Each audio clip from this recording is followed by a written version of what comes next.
2022년도가 시작되었습니다. 그리고 2022년도 오늘 수요일 첫날부터 이제 마지막 주 52주 동안 우리가 수요 예배 때 성경 속에 등장하는 성경 인물들에 대해서 함께 말씀을 나누게 됩니다. 오늘은 그 첫 번째 시간으로 오늘 함께 살펴볼 인물은 성경에 등장하는 첫 번째 사람, 바로 아담입니다.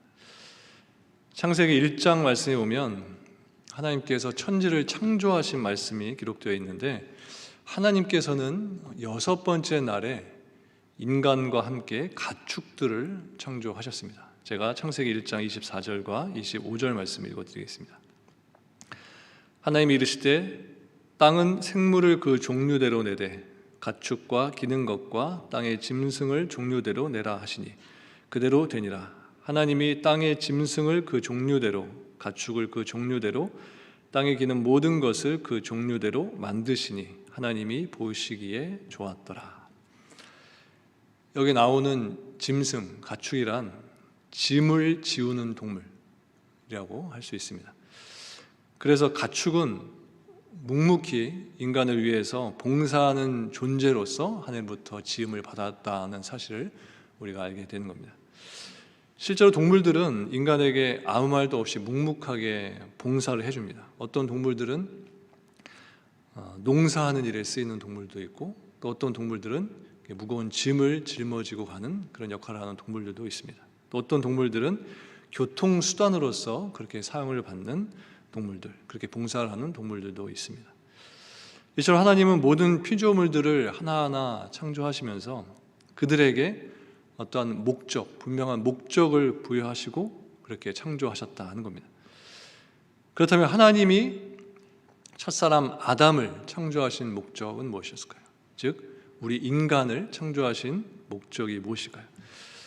가축이, 동물이 인간에게 봉사를 하는 목적을 가지고 지어진 것처럼 우리 인간들은 하나님께서 분명한 목적을 주셨는데, 그것은 바로 하나님의 영광을 위해서 하나님은 첫사람 아담을 지으셨고 바로 우리 인간을 지으셨다는 겁니다. 이사야서 43장 7절 말씀에 보면 이렇게 말씀합니다. 내 이름으로 불려지는 모든 자, 곧 내가 내 영광을 위하여 창조한 자를 오게 하라. 그를 내가 지었고 그를 내가 만들었느니라. 특별히 하나님께서 이 지으신 이 세상, 이 모든 피조 세계를 다스리게 하시기 위해서 우리 인간을 만드셨습니다. 창세기 1장 28절에 이렇게 말씀합니다. 하나님이 그들에게 복을 주시며 하나님이 그들에게 이르시되 생육하고 번성하여 땅에 충만하라. 땅을 정복하라. 바다의 물고기와 하늘의 새와 땅에 움직이는 모든 생물을 다스리라 하시니라.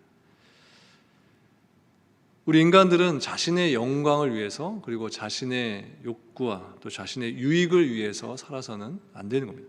왜일까요? 하나님께서 우리를 지으신 목적이 만약에 너 자신을 위해서 살아라, 너의 영광을 위해서 살아라, 너의 유익을 위해서 살아라 라고 했다면 그것은 올바른 삶이겠지만, 결코 그러한 곳에 하나님께서 우리를 주신 목적이 있지 않고 하나님의 영광을 위해서 사는 목적이 우리들에게 분명히 주어져 있기 때문입니다. 가축이 인간에게 봉사하는 목적으로 지어진 것처럼 우리 인간들은 단 하나의 목적, 하나님의 영광을 위해서 그렇게 창조되었다는 겁니다. 그렇기 때문에 우리는 평생 하나님을 위해서 봉사하는 삶을 삶으로 인해서 하나님께서 우리를 지으신 그 목적에 맞는 그런 삶을 살아야 하는 겁니다. 창세기 1장 26절과 27절에 보면 이렇게 말씀합니다. 하나님이 이르시되 우리의 형상을 따라 우리의 모양대로 우리가 사람을 만들고 그들로 바다의 물고기와 하늘의 새와 가축과 온 땅과 땅에 기는 모든 것을 다스리게 하자 하시고, 하나님이 자기 형상 곧 하나님의 형상대로 사람을 창조하시되 남자와 여자를 창조하시고. 여기 말씀해 보면 하나님께서 모든 만물을 창조하신 이후에 창조의 마지막 단계, 이 단계에 와서 마지막으로 인간을 만드신 것을 보게 됩니다. 그리고 인간의 창조는 6일간의 창조 사역을 마무리하는 창조의 절정이다, 창조의 클라이막스다 라고 이렇게 말할 수 있는 겁니다. 이것으로 우리는 하나님께서는 만물을 창조하실 때 바로 인간을 중심으로 해서 창조를 하셨다는 것을 알게 되는 겁니다.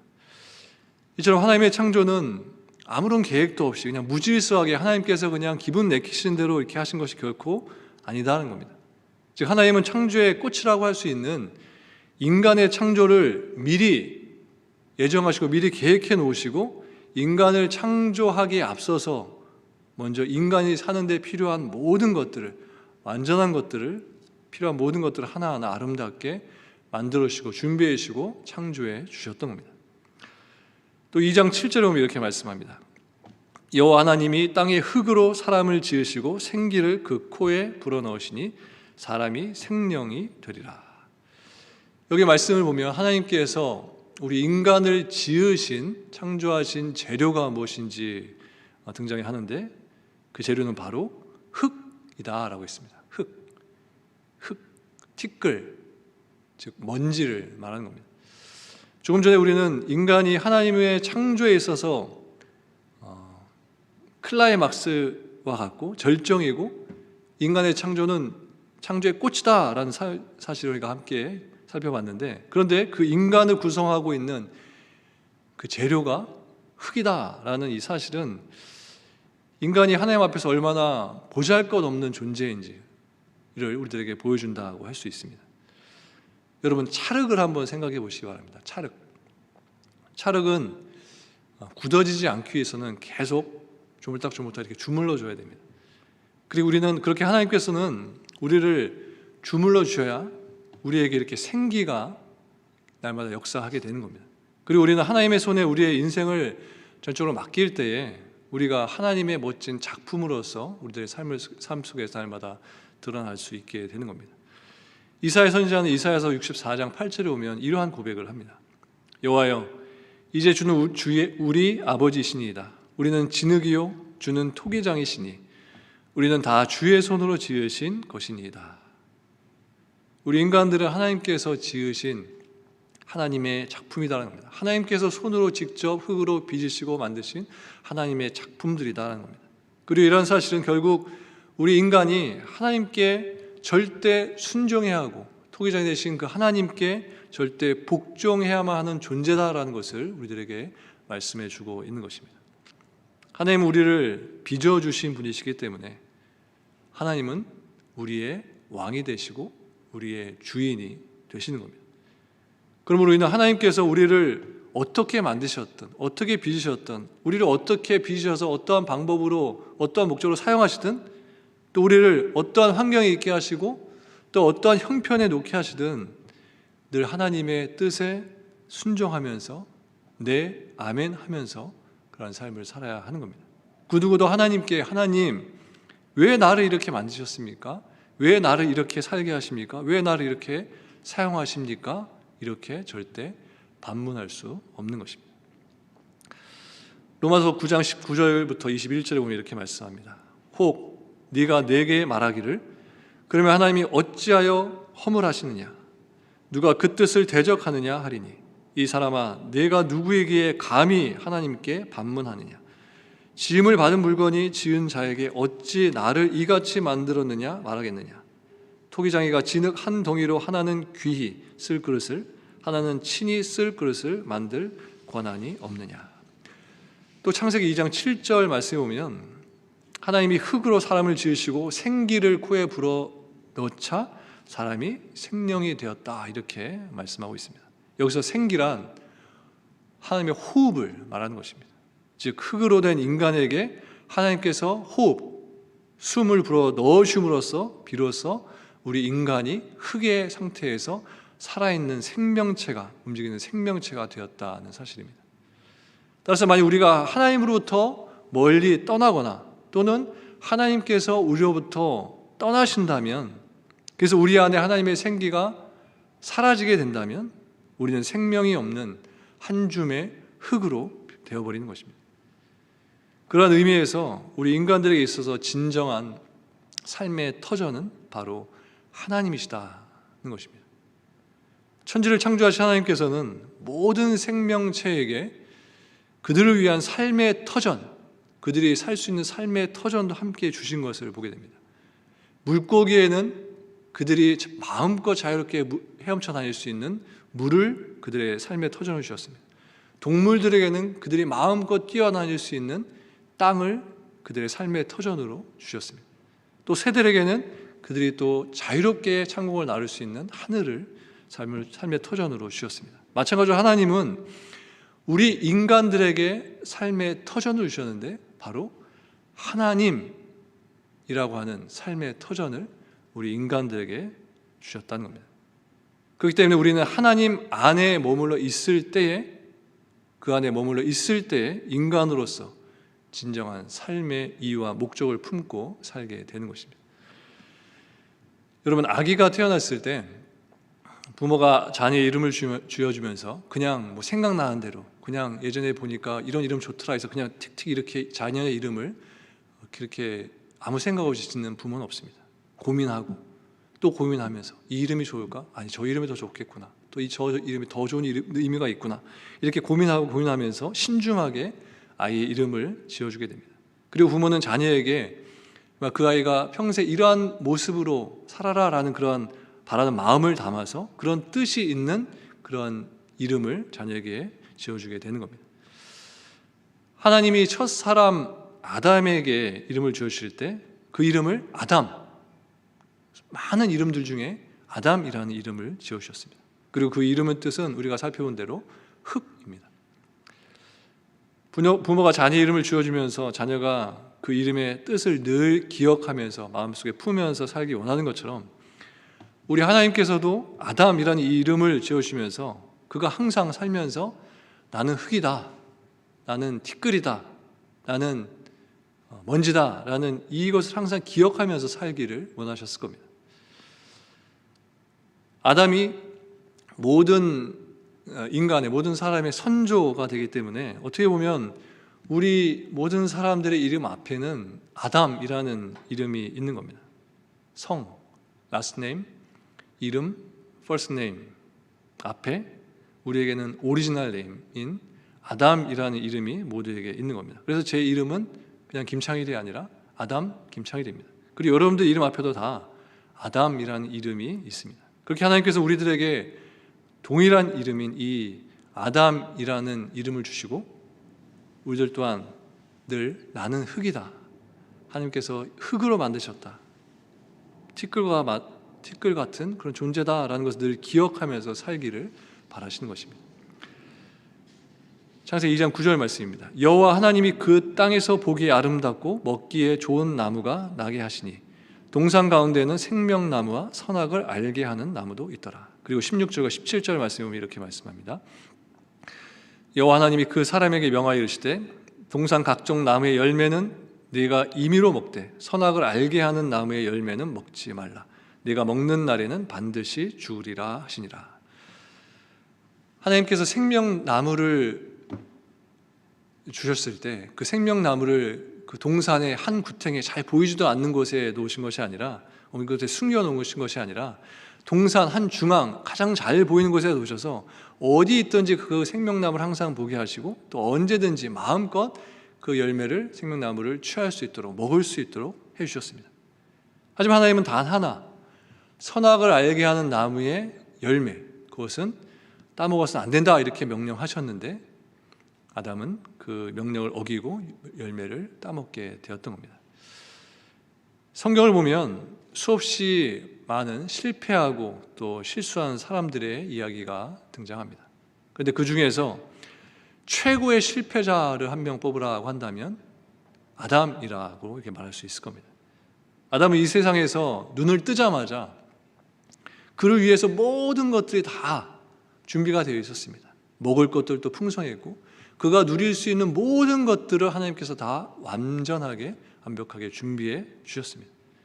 그런데 그렇게 행복했고 또 그렇게 최고의 복을 받았던 아담은 하나님이 먹지 말라고 한 그 선악과를 따먹음으로 인해서 에덴 동산에서 쫓겨나게 되는 그런 처량한 신세가 되었던 겁니다.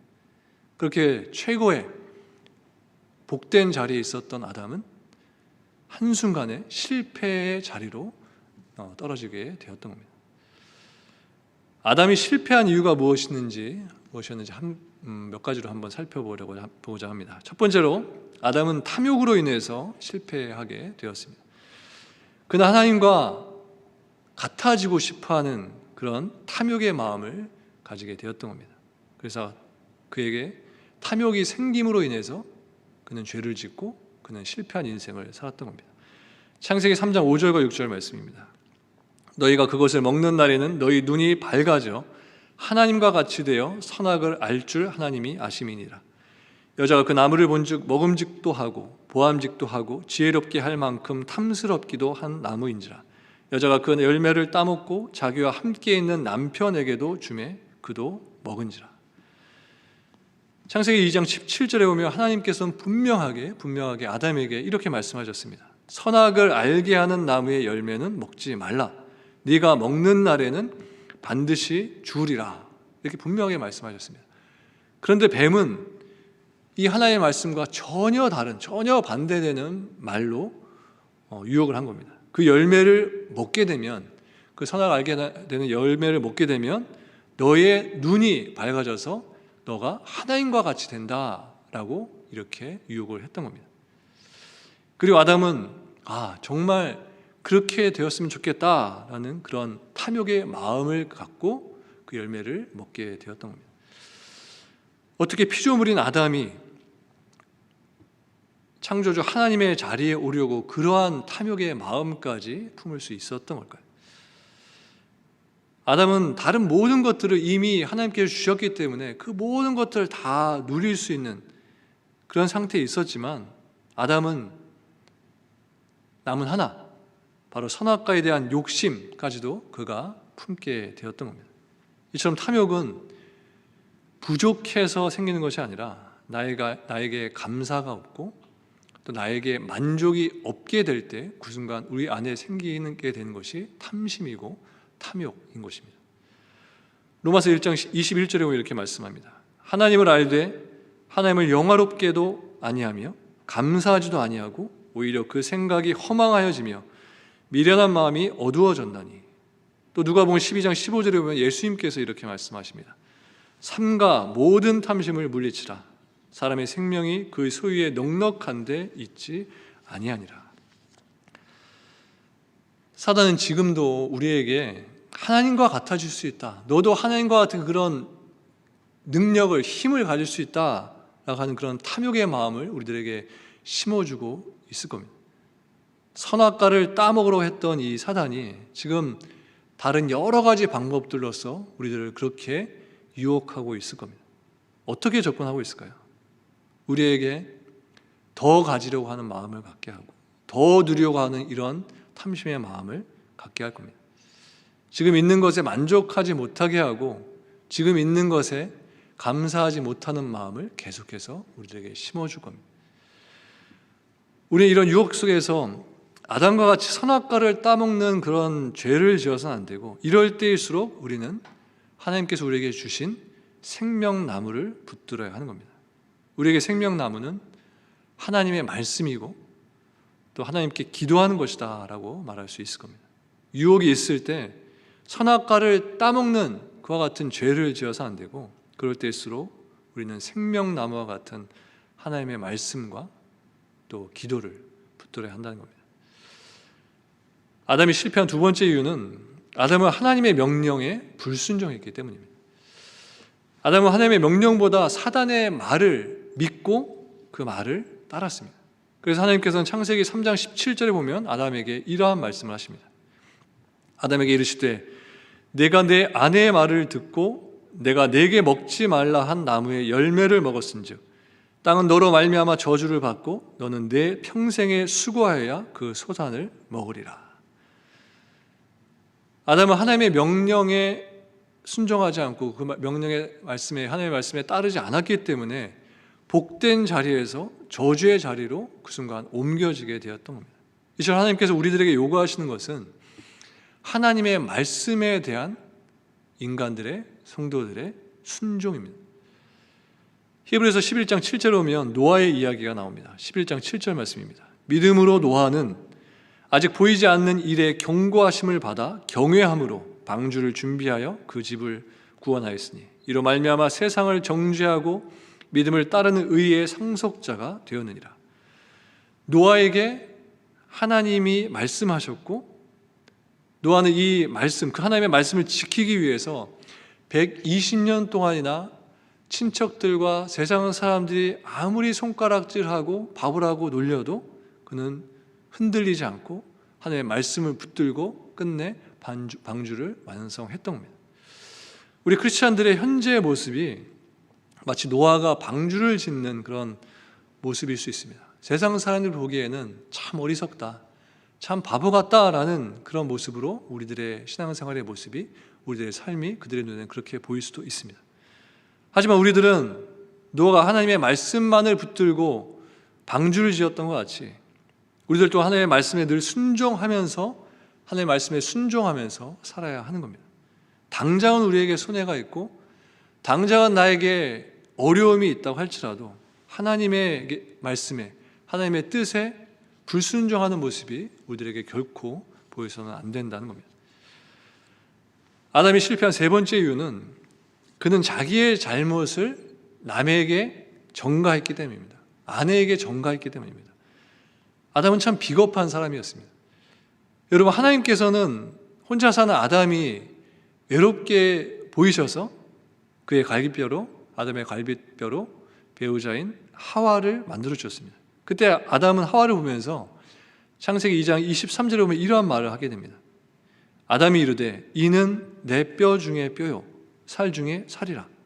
이것을 남자에게서 취하였은즉 여자라 부리라 하니라. 이렇게 하와에게 아담이 사랑을 고백했었는데 그가 3장 12절에 보면 죄를 진 그 선악과를 따먹은 그것에 대해서 핑계를 하와에게 죄를 전가시키는 것을 보게 됩니다. 그리고 그것을 따먹게 한 그 여인 하와를 원망하는 것을 보게 됩니다. 3장 12절입니다. 아담이 이르되 하나님이 주셔서 나와 함께 있게 하신 여자 그가 그 나무 열매를 내게 주므로 내가 먹었나이다. 여기 보면 아담은 아내 하와를 부르면서 하와 이렇게 표현하지 않고 이름을 쓰지 않고 그냥 여자라고 부르는 것을 보게 됩니다.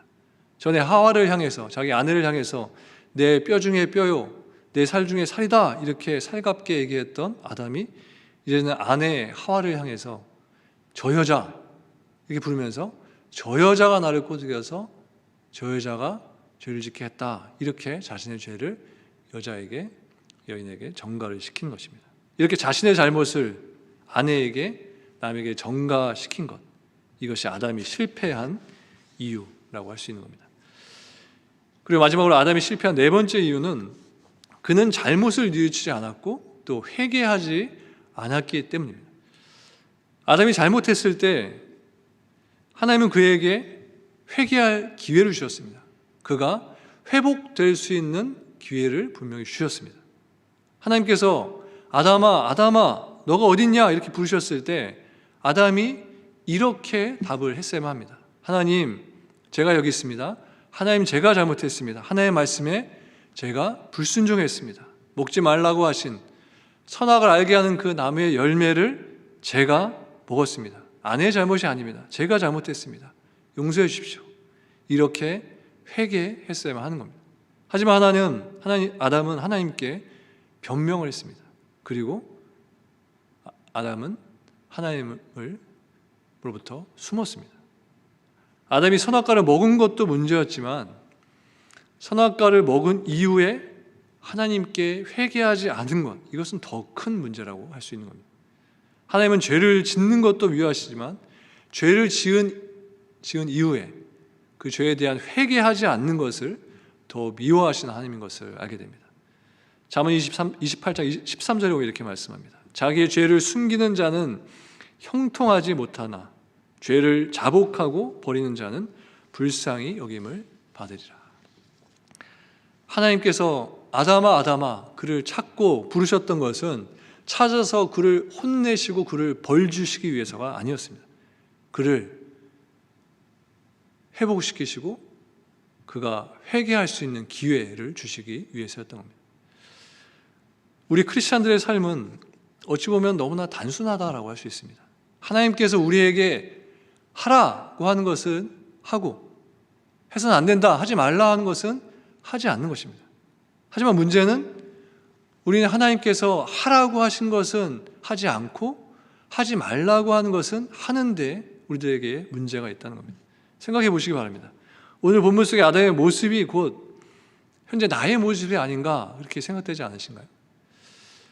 분명히 첫사람 아담의 모습을 통해서 하나님께서 우리 인간들에게 바라시는 것이 무엇인지 우리는 이 말씀을 통해서 분명히 알 수 있지만 여전히 우리는 이 실패했던 아담과 같이 똑같은 그런 아담의 모습을 가지고 그러한 마음을 품고 살아가고 있다는 것입니다. 여러분, 나는 아담이다 라는 이 생각을 늘 가지고 사시기 바랍니다. 여러분이 나는 흙이다 라는 이 사실을 잊지 않는다면 여러분은 결코 교만해지지 않을 것이고 늘 겸손하게 하나님만을 의지하면서 바라보면서 살게 될 겁니다. 우리가 지금껏 교만한 삶을 살고 교만한 마음을 품고 살았던 것은 내가 흙이다, 나는 흙이다라는 이것, 내 존재, 내 자아가 무엇인지를 잊고 살았기 때문인 겁니다. 여러분 다시 나는 흙이다 라는 이 사실을 가슴 깊이 새기시고 또 기억하시면서 사시기 바랍니다. 그리고 나의 모든 삶을 토기장이가 되신 하나님께서 온전히 주무르시고 또 빚을 수 있도록 여러분들의 모든 삶을 하나님께 전적으로 맡기시는 저 여러분들 모두가 되시기를 주님으로 간절히 축원합니다. 함께 기도하시겠습니다. 하나님, 오늘 아담의 이야기를 통해서 우리에게 말씀하여 주시니 감사를 드립니다. 우리들 또한 아담과 같이 하나님께서 누릴 수 있는 많은 것들을 주셨음에도 불구하고 그것에 만족하지 못하고 선악과 같은 죄된 것들을 취하며 살았음을 고백합니다. 사단의 유혹이 있을 때마다 하나님께서 우리에게 주신 생명나무를 바라보는 우리가 되게 해주시옵소서. 하나님의 생명의 말씀을 붙들게 해주시고 하나님께 날마다 기도로 부르짖으며 하나님과 교제하는 삶을 살 수 있도록 우리를 지켜 주시옵소서. 하나님, 다시금 나는 흙이다라는 이 진리를 우리가 붙들기 원합니다. 우리의 토기장이 되신 하나님께서 우리의 모든 삶을 빚어주셔서 하나님께서 목적하신 대로 우리의 삶이 오직 하나님의 영광을 위한 삶이 될 수 있도록 늘 우리와 함께해 주시옵소서. 감사를 드리며 예수님의 이름으로 기도합니다. 아멘. 지금 우리 주 예수 그리스도의 은혜와 하나님 아버지의 크신 사랑과 성령의 감동, 감화, 교통하심이 생명나무 되시는 하나님만을 의지하며 하나님 안에서 말씀을 붙들고 기도하며 교제 가운데 살기로 소망하는 모든 성도들 가운데 지금부터 영원토록 함께 하시기를 간절히 축원하옵나이다. 아멘.